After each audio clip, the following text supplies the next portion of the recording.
Empaths, highly sensitives, and starseeds often feel completely overwhelmed by the psychic information that they're receiving and also the emotions and even physical pain of other people. It doesn't matter if you're in the same room as them. For example, you may live in America and feel the traumatic effects of an earthquake in Japan. And this is why starseeds or empaths, intuitives, highly sensitives can isolate themselves and start living like hermits because they're afraid of feeling too much. And some even become addicts. But this is the life of a disempowered empath. There are lots of things you can do to strengthen your energies as an empath, because the secret superpower of an empath is that you can transform, transmute, and transcend any energies that come in. One of the things you can do to support yourself as an empath is to delete other people's emotions. So if you're talking to someone who's angry, you can check in with yourself and go, okay, I'm feeling a lot of anger and it's his anger. All right, let me just delete his anger from me, simply by saying it. Or you're talking to someone and she feels really anxious, and you can say, okay, release her anxiety from me, just by simply saying it and feeling it drain out of you. Or you're talking to someone and he feels really sad, and you can just say, okay, remove his sadness from me and just feel it drain out of you. Every single day you want to practice releasing other people's emotions from you.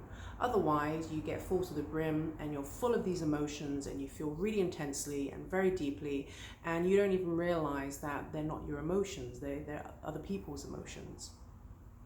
So every day practice releasing other people's emotions.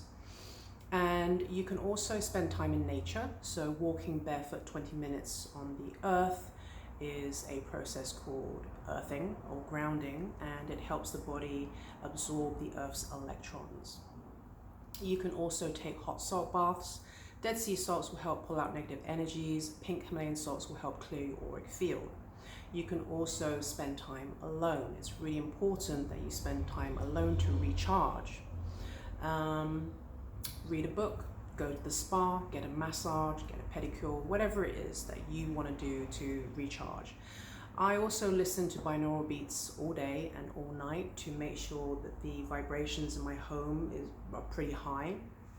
And I take a spray bottle, fill it with vodka, and then some essential oils, like essential oils that you like and you want to muscle test or energy test to make sure that you're strong to them. And I just spray my house all the time, like every day. You also want to do a salt smudge once a month to really purify the space and your home. I also use the spray bottle in my car. The other thing that you want to do is always check in with yourself first. If someone says, hey, I need your help, or can you help me? Can you be here? Can you support me? Check in with yourself first and always say, let me check my schedule, let me get back to you, I'm not sure if I'm available, let me check my calendar, my diary, right? Don't automatically say yes all the time.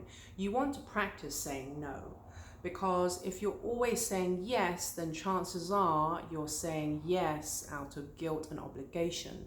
And guilty giving is not really giving. And if you're always saying yes out of guilt and obligation, then you're going to become quite depleted, drained, and bitter and resentful. And that doesn't serve you, and it doesn't serve anyone else. So be committed to being authentic, right? Let me be authentic with my answers. Let me tune in and speak my truth. What works for me? Also, if you do have an event to go to, know that you can leave within 20 minutes, half an hour, 1 hour. You don't have to stay the entire time, okay?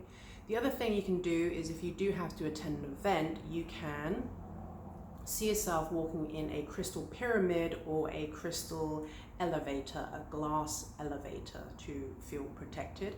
You can also wear a pendant, a crystal, over your solar plexus, so that your solar plexus doesn't absorb other people's stuff. You can eat a small piece of chocolate that will close up your, shrink your solar plexus so that you don't absorb so much stuff. You can also imagine there's a convex mirror, so that whatever people say just bounces off you and doesn't absorb into you. You can also carry black crystals in your pockets and just instruct the crystals to absorb any or all negative energies, right, into the crystals and away from you. So to be an empowered empath is to know that you can show up anywhere and transform, transmute, transcend the energies, right? A lot of times empaths feel like they're the victims and things happen to them and life happens to them and people happen to them, but that's not true. That's a disempowered empath. When the energies come in, you need to know and remind yourself that anything that comes in, I get to transform, transmute, transcend the energy and send it back out, right? So you can make a difference wherever you go, and how you show up is totally up to you. You don't have to get lost in the storm, right? You can direct the storm and calm it down, okay?